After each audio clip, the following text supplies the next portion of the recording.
Платите ја губат битката со цените. Инфлацијата го изеде покачувањето на минималецот. Оние кои работат за 18.000 денари, сега се покуси за околу 2.000 денари. Речи се една минимална плата е доволна само за храна и пијалоци.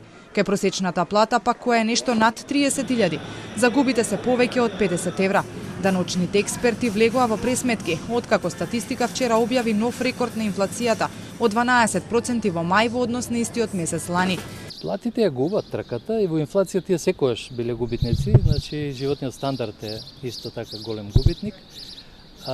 Минималната плата има посериозен раст, бидејќи тоа е еднократна мерка и ќе трае, се разбира, цела година, има раст од 18%, но просечната има 6,6%.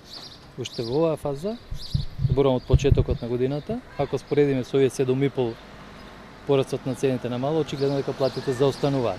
Експертите алармираат, инфлацијата ќе расте и во следните 2 месеци, главно поради укинувањето на мерките за заштита од ценовни шокови. Потоа очекуваат да има постепена стабилизација. Некако и трендот на зголемување на цените, мислам, кога достигна врвот, и втора една работа, статистичка е таа. Основата за пресметување е исто така многу висока во втората половина од годината, така да само заради тие две причини мислам дека ќе забави растот на цените. ЈОЦСМ реагираа дека месечните трошоци на едно 4-члено семејство од почетокот на годинава до сега се зголемени за околу 3.000 денари, но платите не го следат тој раст. Според статистиката, најмногу поскапување има кај храната, транспортот, енергенсите. Ценовниот шок стана поголем откако владата ги укина превентивните мерки.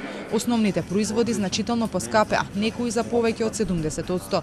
Бизнисот веќе побара итно да се донесат мерки за стопанството, а владата се уште анализира дали и со какви мерки би се интервенирало.